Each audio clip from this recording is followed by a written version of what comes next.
Are you serious? No, I'm playing around.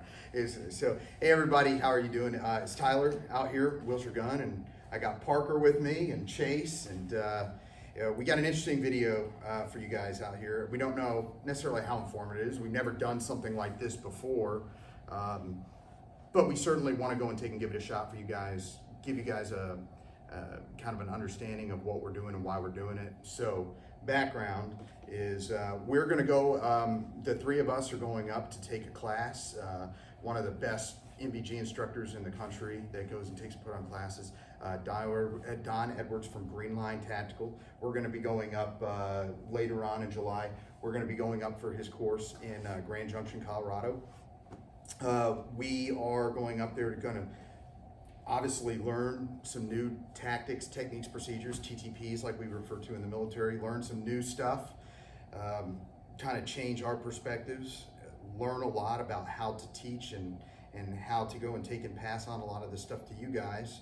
And most importantly, I mean, it's a chance, anytime you get a chance to go out and do training, it's really important. We always advocate it as training first before everything else, because if you don't know how to actually use your equipment, make it work, and to use it, I hate that word operate. So anyway, I almost said it, and that's horrible. How to actually utilize the stuff you have, whether it's the most expensive setup in the world or the least, it's not going to do you any good when you actually need it. So this video and its real intent is to go out and review some of the equipment we're taking, some of the things that we're going to use in this class, and then we're going to kind of state our positions of why we're using it, what we think we're going to accomplish with it, what we hope to achieve out of it. And then at the end, we're going to go and do a review when we come back and say, hey, this worked for us, this didn't work for us, these were some lessons learned. Those humbling moments that we don't really want to talk about, but are really important that you do, so you can learn how some of this stuff works and doesn't work, and hopefully pass on some knowledge to you guys. Before you go down that spend hole, putting a lot of money into things that may or may not work for you. So, on that intent, what we're really going. Yeah. So, we'll go ahead. I figured we'll start top to bottom. We'll start with our helmet setups and stuff like that. As far as what we're running, I'll go ahead and kick it off.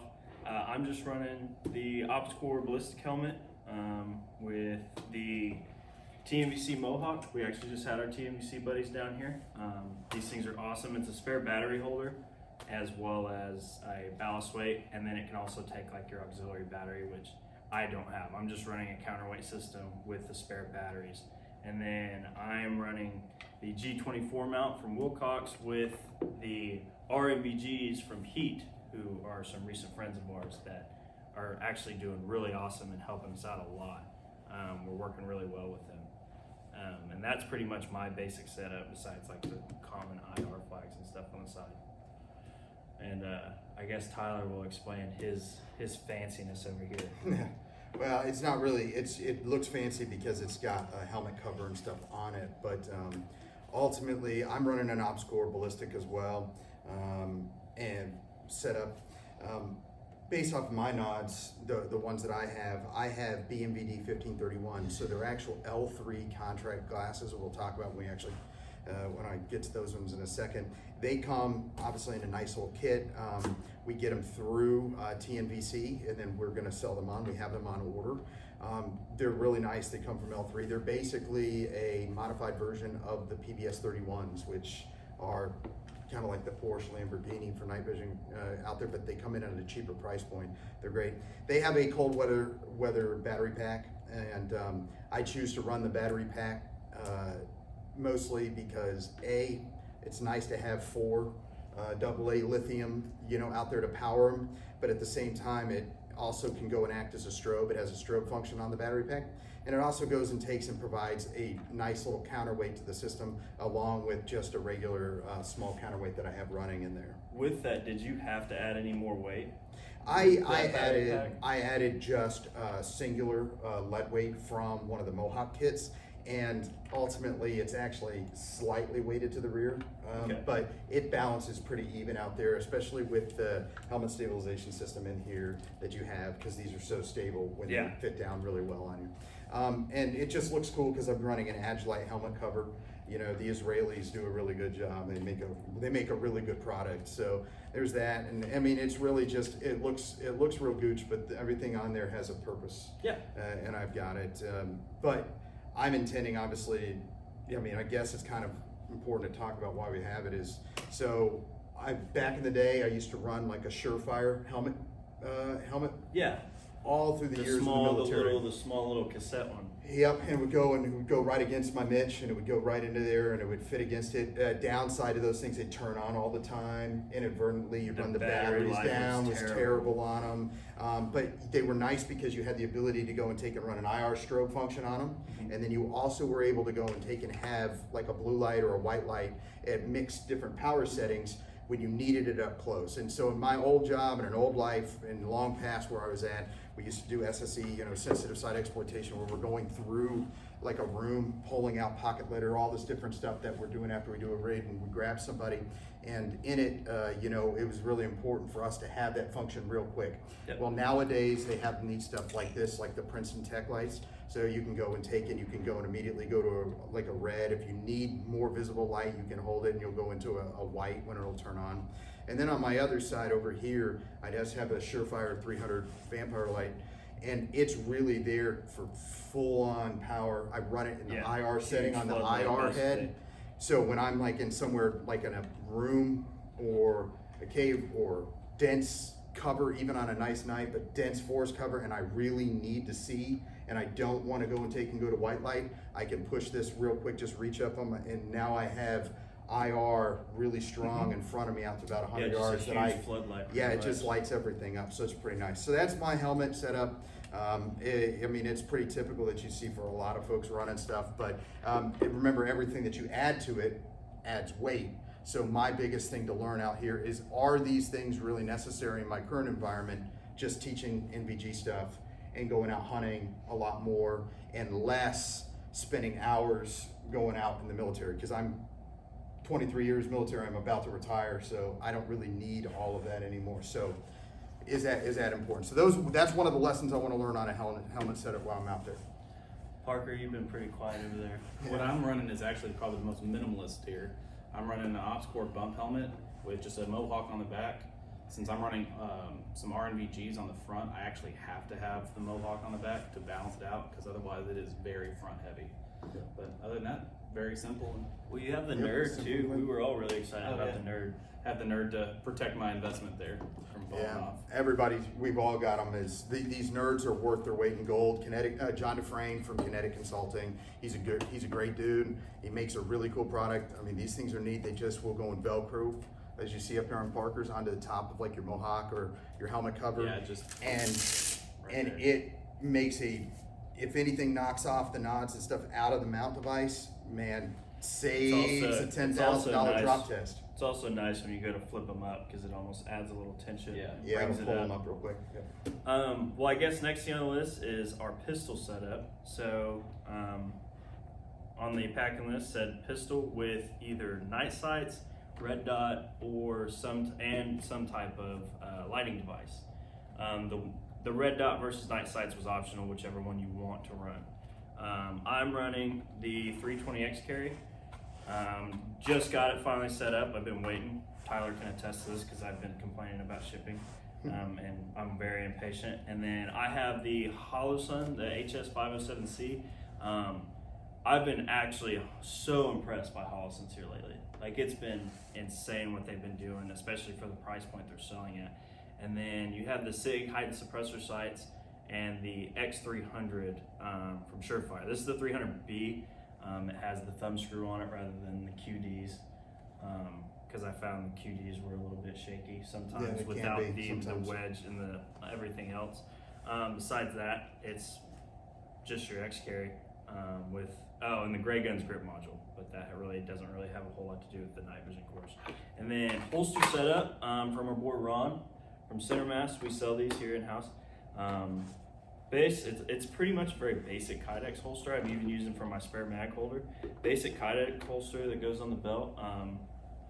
I'm trying to keep it simple when it comes to that stuff, because I don't have a whole lot of experience with like your ALS setups and stuff like that. So I figured I would be as simple as possible whenever I'm going to be playing in the dark.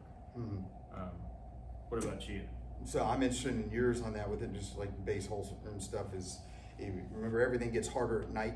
You know, years of experience with this, everything gets harder at night. So the basic movements that you think you can do, they all get more complex. And that's why, you know, a lot of times you want something that's locking, active retention, a lot of this different stuff. You think you go and taking or getting this back in and your nods, and you don't have that. You know, you don't have, because you can only focus really at one plane. Now you're trying to reholster real quick, and you're having to do that purely off of feel.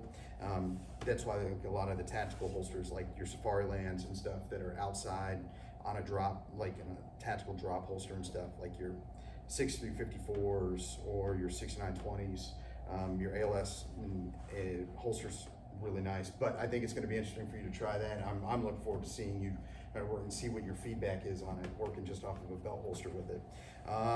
For pistols, for me, I've been shooting red dots for a lot of years, over 10 plus years since I transitioned almost fully to shooting red dots. I still shoot irons occasionally, but I personally really love the aim-point acros.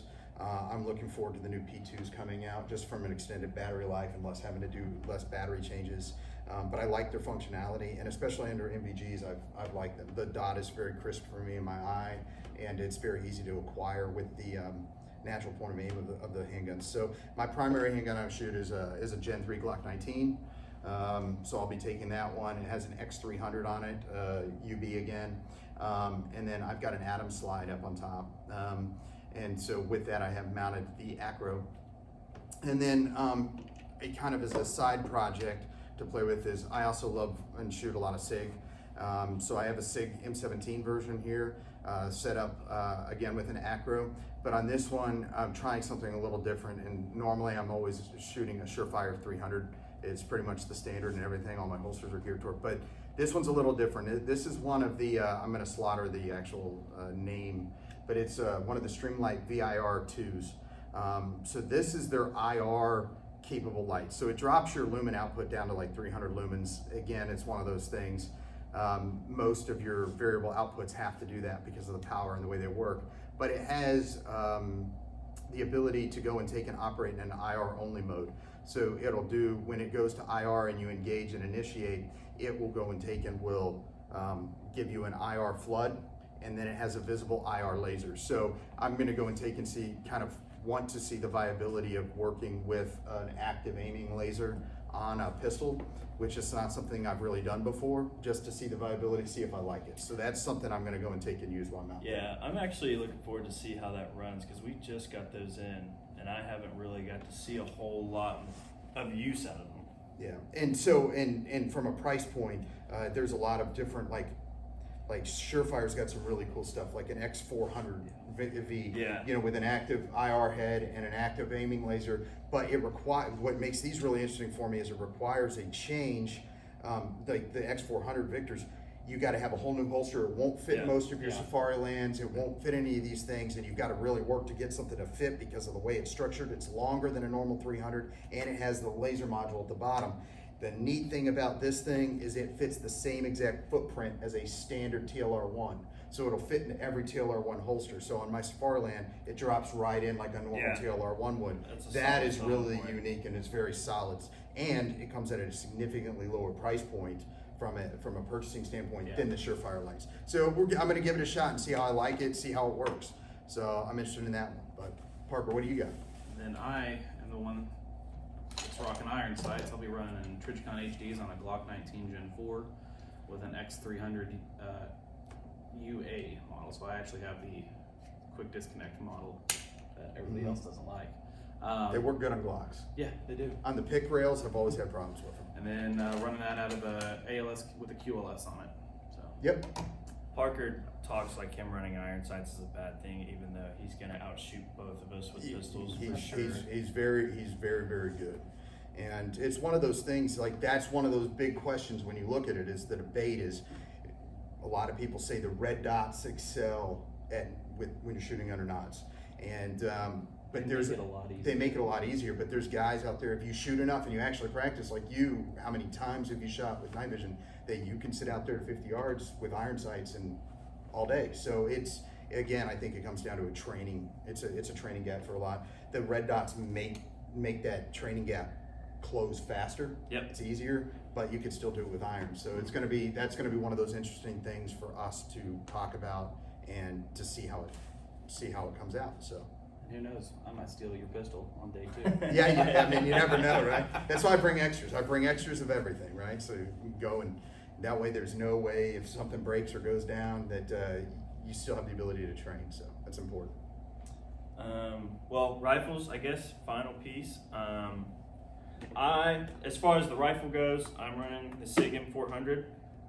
Obviously, you can tell I'm a little partial to SIG here lately. Don't worry, I love you too, Glock. Don't be mad at me. On top of it, I'm running the Romeo 4 Tango with the ADM 233 mount. It's a little bit higher than what most people run, but I'm kind of digging it here lately, playing with it and stuff. A little bit easier just to passively aim and get my fit, just get a good chin weld on there.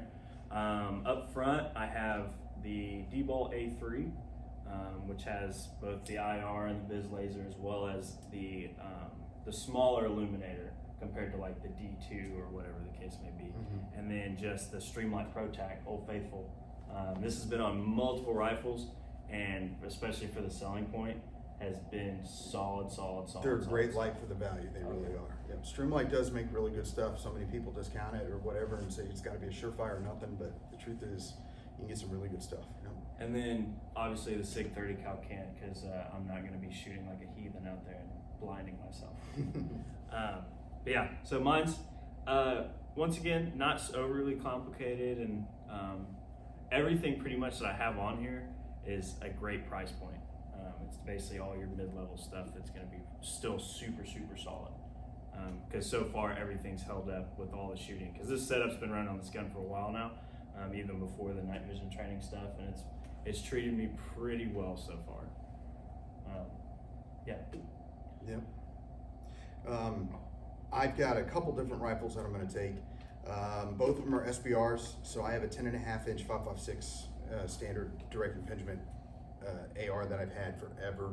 It was one of the first NFA items I ever got. It's a great gun. I run it with a can that not a lot of people have really played with or really go, but it is a very good can. So this is an SR5 from AAC, kind of like a forgotten gem out there for a lot of people. I have a standard X3,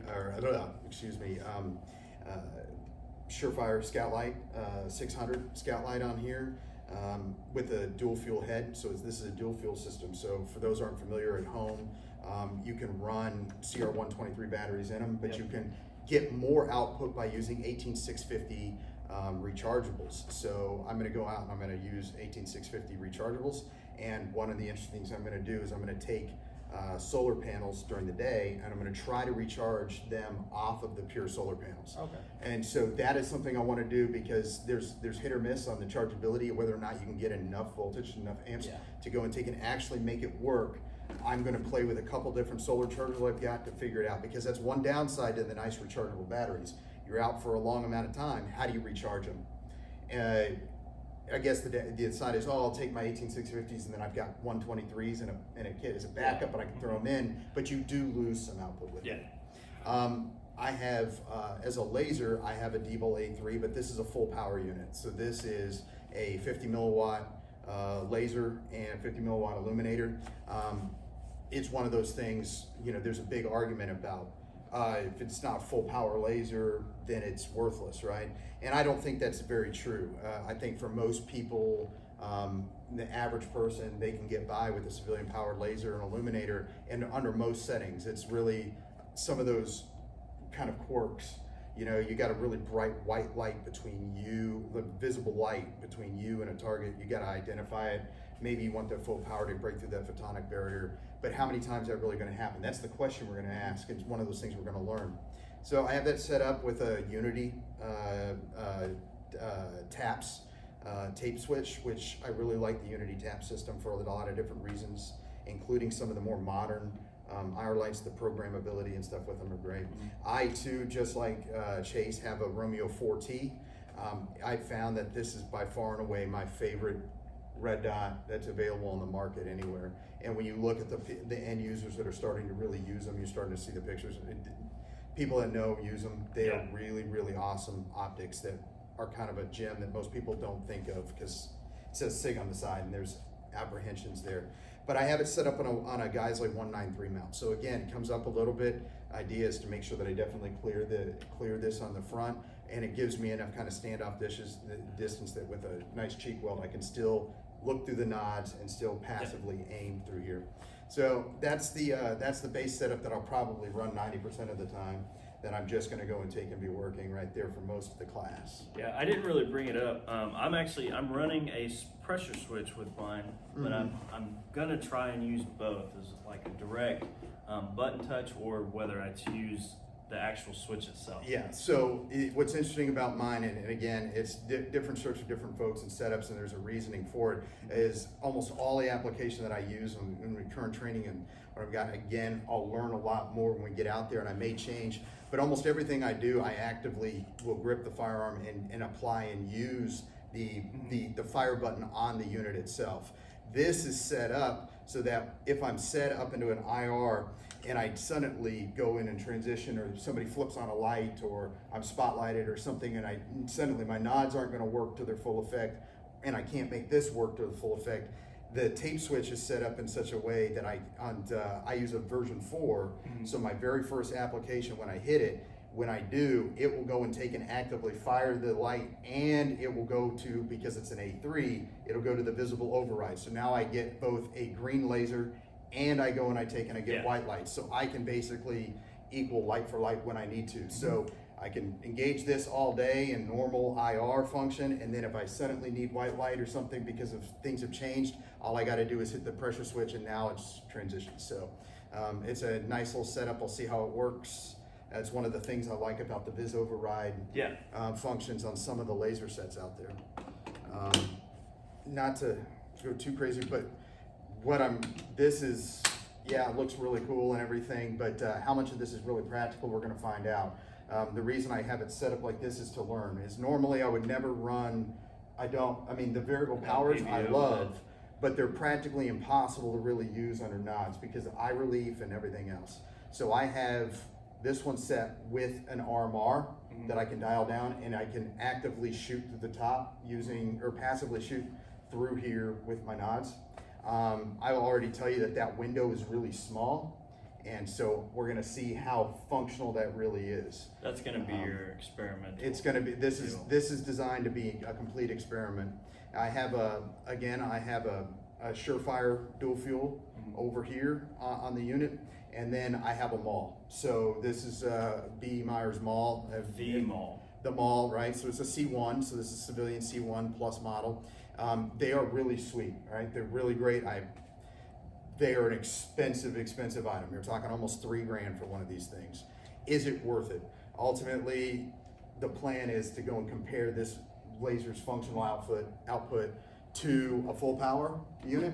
Yep. And then ultimately, to when he goes and takes and talks about it, what I think is the best value smoking is a Steiner Diebold D2 by a wide margin for the price point of where you can get it, because you can get that D2 for half the price of them all. And so really, that's why this is set up this way, in order to experiment with the different laser illuminators to find out, hey, what's the best value for your money in the price point out there? Is it worth it? One of those things. So that's why I've got this set up, get to play with it and try some different things. Parker, what about you? Then I'm running my old trusty carbine that I've had for years. It has a 14.5-inch pin and weld pencil barrel with a flash hider on the end. Has a aim point PRO on top and a ADM lower 1/3 cantilever mount. And then on the front, I'm running a ProTac, the old ProTac that I've had forever, and a D-Ball D2. And so we'll get to see with the LED illuminator on this how far and how effective I can actually get hits. Should be pretty decent in comparison to some of the others.